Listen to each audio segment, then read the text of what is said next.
माँ आदिशक्ति वेद माता और परम पूज्य गुरुदेव के श्री चरणों में दंडवत प्रणाम करते हुए आइए सज्जनों, परम पूज्य गुरुदेव के जीवन वृत्तांत को आत्मसात करते हैं।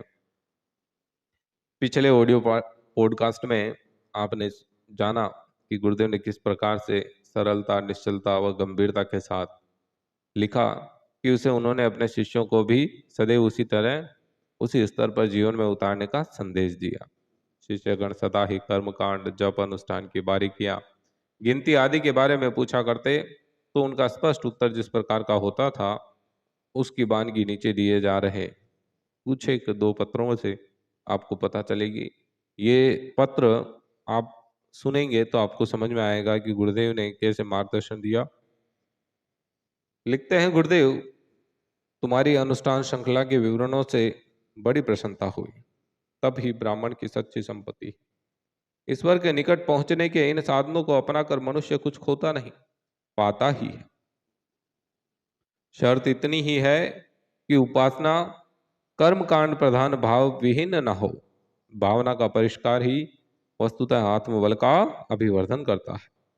कर्म कांड उसका बाह्य उपकरण मात्र है। आगे दूसरे पत्र में गुरुदेव लिखते हैं कि हमारे आत्म स्वरूप आपका पत्र मिला, पढ़कर प्रसन्नता हुई। बहुत अधिक थका देने वाला जप आपके लिए उपयुक्त नहीं। गृह त्यागी लोगों के सामने अन्य कार्यक्रम नहीं होते, इसलिए वे इस प्रकार की कठोर तपश्चर्या कर सकते हैं। आप इतना ही करें जितना आसानी से हो सके। जब वो संख्या बढ़ाने की अपेक्षा अपनी भावना में वृद्धि करें।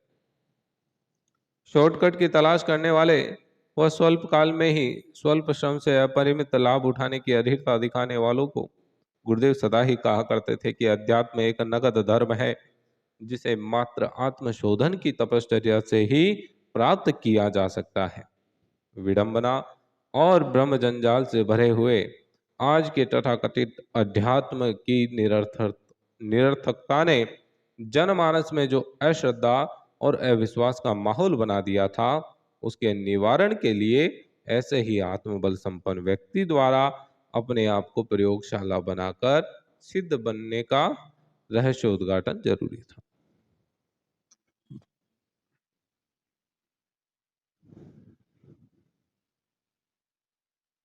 यही कार्य पूज्य गुरुदेव ने आजीवन किया।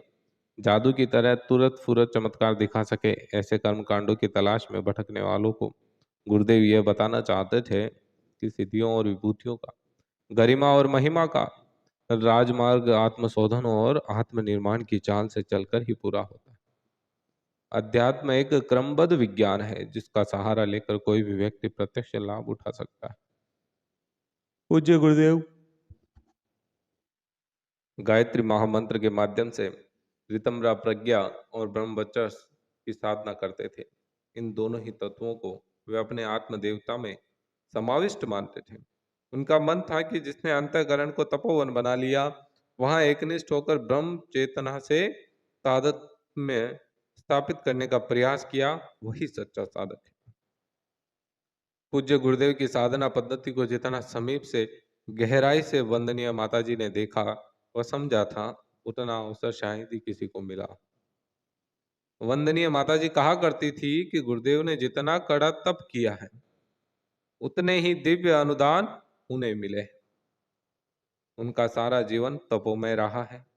सब कुछ साधन व कमा सकने की असीम संभावनाएं होते हुए भी जो अपनी भौतिक महत्वाकांक्षाओं पर कड़ा नियंत्रण लगा ले, वह सही अर्थों में जीवन संग्राम में प्रतिकूलताओं से लड़ रहा एक जुझारू वीर योद्धा है।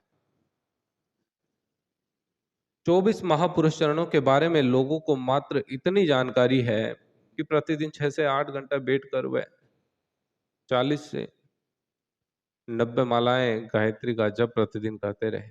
परम सात्विक जोगी रोटी छाछ पर निर्वाह करते रहे। अनुष्ठान काल में प्रयुक्त बंधनों प्रतिबंधनों का कठोरता से पालन करते रहे। गौ माता के गोबर में जो तिल जो निकलता उसे निथार कर स्वच्छ कर उससे जितना अन्न मिल जाता, उससे शरीर यात्रा चल जाती थी। 3 वर्ष तो ये 3 वर्ष गुरुदेव नैमिषारण्य में रहे। जहाँ के व्यक्ति अभी भी बताते हैं कि श्रद्धालुओं द्वारा सरोवर में डाले गए चावलों को वे कपड़े की आड़ लगाकर एकत्र कर लेते थे। वह उतने को ही पकाकर बिना किसी मिर्च मसाले के उद्रस्त कर नित्य 5 घंटे जल में खड़े रहकर जप किया करते थे। यह तो वह पक्ष है जो अभी तक ज्ञात है, दृश्य है, प्रत्यक्ष है, पर उन दिनों प्रसिद्धि से दूर रहने के कारण वे उसे संपन्न कर सके। 40 वर्ष तक की आयु जो युवावस्था का चरमोत्कर्ष मानी जाती है, उन्होंने कड़ी तप साधना में नियोजित कर दी। इस अवधि में कितनी ही बार निराहार रहना पड़ा, मात्र मट्ठे पर ही जीवन जिया। अपनी काया का अनिवार्य किंतु सीमित पोषण वे करते रहे। यह तो उनकी स्थूल व दृश्य साधना थी। मोटे तौर से जितना देखा जा सकता उतना ही समझा जा सकता है, पर साधना उस क्रियाकलाप तक ही सीमित नहीं थी। काया के कर्म कांडात्मक क्रियाकलापों से बहुत आगे बढ़कर वह तो मन और प्राण को सूक्ष्म शरीर और कारण शरीर की परिधि में प्रवेश कर गई थी। अपनी पांचों इंद्रियों और पांचों मन संस्थानों का परिष्कार करने हेतु उन्होंने अथक परिश्रम किया था। ये दिखा था कि दशों देवताओं को विनाश के मार्ग पर 1 इंच भी न गिरने दिया जाए, उन्हें पवित्रता और प्रखरता के पथ पर ही अग्रसर रखा जाए।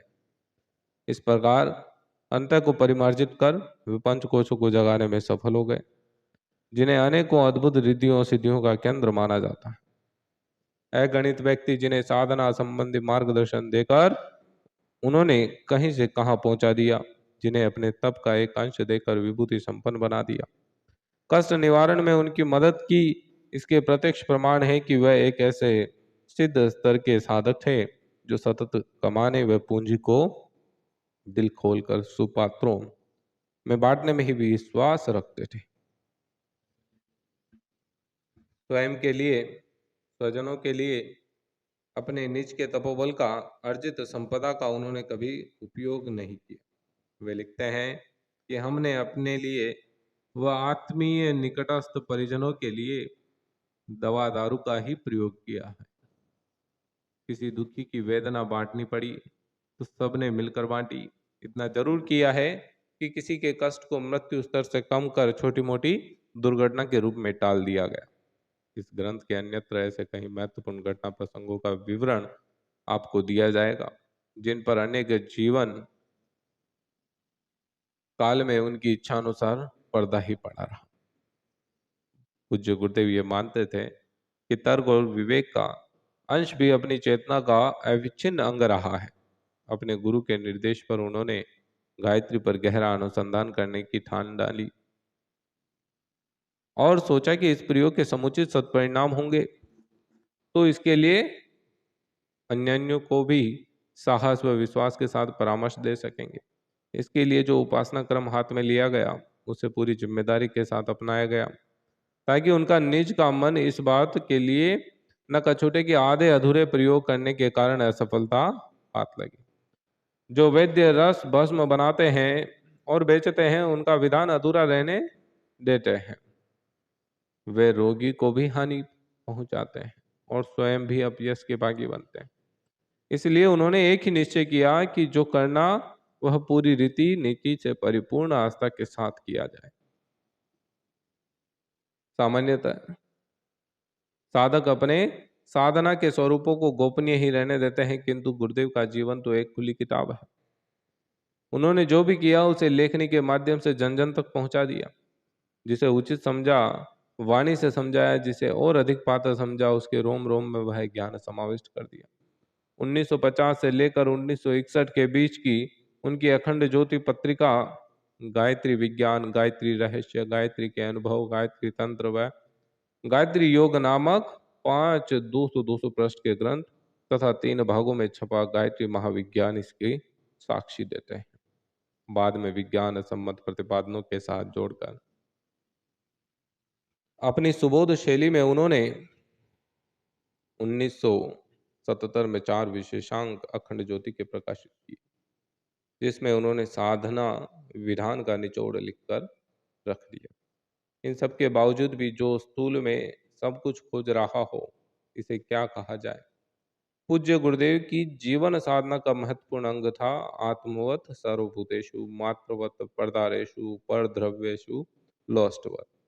जो काया की परिधि तो वे कभी भी लांग चुके थे, पर अपने समान सबको देखना, समानुभूति करना, दूसरों के अंतःकरण से अपने को इस गहराई से जोड़ लेना कि लाखों परिजन उसे अपना परम प्रिय सखा, पिता, अभिभावक मानने लगे, साधना की सर्वोपरि सिद्धि है। दुनिया के सारे वैभव, कौशल और समर्थता को एक पलड़े पर रखा जाए, सरस भाव संवेदना को तुला के दूसरे पलड़े पर रखा जाए, तो दूसरा पलड़ा अधिक वजनदार सिद्ध होगा। उसी में शक्ति है दूसरों का हृदय जीतने की। उसी के बल पर व्यक्ति आत्मसत्ता को क्रमशः ऊंचा उठाते हुए उच्चतम सोपानों को प्राप्त करता चला जाता है। वही है जिसके अंतराल में जागने का साधारण मनुष्य देव मानव महामानव बन अगणित व्यक्तियों की श्रद्धा का केंद्र बन जाता है। पूज्य गुरुदेव ने दुनिया की तीनों शक्तियों को परे रख महत्व दिया भावशिक्त अंतःकरण। उनके आत्मवत सर्वभूतेषु के आत्मविस्तार ने सर्वत्र अपना ही आपा बिखरा दिखलाया, तो वह मात्र दृष्टि दर्शन न रह गए, वरन दूसरों की व्यथा वेदनाएं भी उनकी अपनी बन गए, और वे इतने अधिक चुभन कसक पैदा करती रही कि उन पर मरहम लगाने के अतिरिक्त और कुछ सूझा नहीं। फिर पुण्य परमात्मा की अलग से कौन चिंता करता। मीरा की तरह से उनका अंतःकरण पुकारता रहा, हैरी मैं तो प्रेम दीवानी, मेरा दर्द न जाने कोई। उनका दर्द था पीड़ित मानव जाति, शोषित प्राणी समुदाय को कैसे कष्ट से, व्यथा से, पतन से मुक्ति दिलाई जाए, ताकि औरों के लिए एक ऐसा मार्ग प्रशस्त हो सके जिस पर चलकर लोक सेवा की जा सके। इस संबंध में एक प्रसंग यहाँ पर उनके बाल्यकाल से संबंधित देना अप्रासंगिक नहीं होगा। वे जब मात्र 12 वर्ष के थे तब की बात है। आवलखेड़ा गांव की घटना है। समृद्ध ब्राह्मण परिवार में जन्मे थे। पिता कुल पुरोहित थे। आसपास की सभी जिम्मेदारियों में बड़ा सम्मान था। जब भी कभी भागवत पारायण होता, उनके पिता पंडित रूप किशोर जी को बुलाया जाता। गांव के बीच एक किले नुमा उनकी हवेली थी जहां वह निवास करते। पर बालक श्री राम का मन वहां गुड़ता रहा। वह निकल जाता अपने साथियों के साथ दुखियों बीमारों की तलाश में। गांव में कभी हाट बाजार लगता तो उनके स्वयं सेवकों की टोली सबको पानी पिलाती। सबको प्राथमिक सहायता से लेकर पशु चिकित्सा के पैम्पलेट हाथों से बांटे। सब ढेरों आशीर्वाद देते। ऐसे ही दिनों एक दिन उन्हें जानकारी मिली कि उनके घर में काम करने आने वाली हरिजन महिला छपको 3-4 दिनों से किसी कारण से नहीं आ रही। वे उसे प्यार से अम्मा कहकर बुलाते थे। निकल पड़े। पहुंच गए हरिजनों के टोले में। गांव के सभी ब्राह्मणों ने टोका रोका, कहा कि घर जाकर पढ़ाई करो, भंगियों में तुम्हारा कोई काम नहीं, कहीं छू लिया तो प्रायश्चित और करना पड़ेगा। लेकिन गुरुदेव भला कहाँ रुकने वाले थे। गंदी नालियों से गुजरते हुए वह पहुंचे उस अम्मा के घर। देखकर हैरान रह गए कि उसकी हथेली में बड़ा घाव है। बिना दवा कराए उच्च ताप में वह बिस्तर में पड़ी है। पहले ढेरों उलाहने दिए और फिर कहा कि अभी मलहम पट्टी सामान लेकर आता हूं। सोचे समुदाय की उस वृद्धा ने श्री राम को रोकते हुए कहा कि वह खुद ही 5 मील दूर अस्पताल जाकर मलहम पट्टी करा ले, पर वह तो घर से सामान लेकर ही लौटे। खूब मन लगाकर कीड़ों से सने गैंग्रीन में बदल रहे घाव को धोया, लाल दवा लगाकर मलहम पट्टी कर दी। फिर कहा कि जड़ी बूटियों का काढ़ा और बना लाता हूं, ताप उतर जाएगा। वह डबडबाए नेत्रों से उन्हें आशीर्वाद देती रही, किंतु आगे का मार्ग और भी दुष्कर था। घर पहुंचे तो गंगाजल लिए घर वाले खड़े थे ताकि स्नान करा के पवित्र किया जा सके, फिर प्रताड़ित कर आगे के लिए सावधान किया जा सके। बालक श्री राम का कहना था कि तुम लाख रोको मैं जाऊंगा जरूर, जब तक कि उस बुढ़िया के घाव ठीक नहीं हो जाते। गंगा जल की व्यवस्था और कर लेना, क्योंकि रोज ही मुझे पवित्र करना पड़ेगा। डांट पड़ी, भोजन भी नहीं दिया। फिर बालक कच्ची मिट्टी का नहीं बना था। वह पुनः अगले दिन गया। फिर 5 दिन तक, जब तक कि उस वृद्धा के घाव सूख कर वह चलने योग्य नहीं हो गई। इस बीच उसे घर के बाहर एक कोठरी में रहना पड़ा। सभी बुजुर्गों की डांट भरी पूरी मात्रा में सुननी पड़ी। रोज गंगा जल से नहाना पड़ा, जाने के मार्ग बदलने पड़े, पर दूसरों की पीड़ा मिटाने का जो संकल्प गुरुदेव ने लिया था वह पूरा होकर रहा। स्वयं महाकाल ने उस वृद्धा हरिजन महिला के मुंह से उसे ढेरों आशीर्वाद दिए। कहा कि आगे चलकर वह एक बहुत बड़ा महात्मा बनेगा, ढेरों व्यक्तियों के हृदय का सम्राट बनेगा। हुआ भी ऐसा। 20वें दशक की उस वृद्धा माँ की आत्मा जहां भी होगी, उस छोटे बालक रूपी वामन की इस अवतार लीला को देख रही होगी। सोचती होगी कि वह कितनी बड़भागी थी कि स्वयं निष्कलंक प्रज्ञा अवतार का प्रतिनिधि उसकी सेवा हेतु आया। घटना छोटी है, किंतु एक बालक के अंदर विद्यमान प्रसुप्त सुसंस्कारिता की एक झलक देती है कि आत्मवत सर्वभूतेषु के बीजांकुर तो उन्हीं दिनों फूट चुके थे। उन्हीं के गांव का एक पटवारी था, नाम था लाला हुबला। उसका आतंक ऐसा था कि जब तक सामने वाले को निचोड़ न लेता छोड़ता नहीं। उसके कोप ने कई खाती पीती गृहस्थियों को धूल में मिला दिया। बालक श्री राम उन दिनों गांव का मदरसा पास करके आगरा गए थे। पूरे जनपद में दौरा करने वाली एक सेवा समिति बना चुके थे, जो अपाहिजों अनाश्रितों को कंबल और रजाइयां बांटती थी। घूमते हुए एक दिन वे अपने गांव भी पहुंचे। सूची बनाई, देखा तो सबसे पहला नाम उस लाला हुबलाल का था, जो कुछ वर्ष पहले आसपास के क्षेत्र में बेताज बादशाह था, किंतु अब फालिज का शिकार हो चिथड़ों में लिपटा बिन बिनाती मक्खियों के बीच गंदगी से सना टूटी चारपाई पर पड़ा था। दिन भर रोता था। वह कहता था कि लोगों, देखो पाप का परिणाम, देखो मुझे भगवान ने कैसा दंड दिया। गुरुदेव युवा श्री राम जब कंबल आदि लेकर पहुंचे तो वे लिपट कर रो पड़े। कहने लगे, लल्लू ये क्या हुआ? भगवान मुझे कब तक सजा देगा? गुरुदेव ने उन्हें दिलासा दिया, ढांढस बंधाया। अपनी समिति के सदस्यों सहित सभी ने उनकी खूब सेवा की। जो आदमी पास नहीं भटकते थे उन्हें प्रेरणा दी कि पाप से घृणा करो, पापी से नहीं।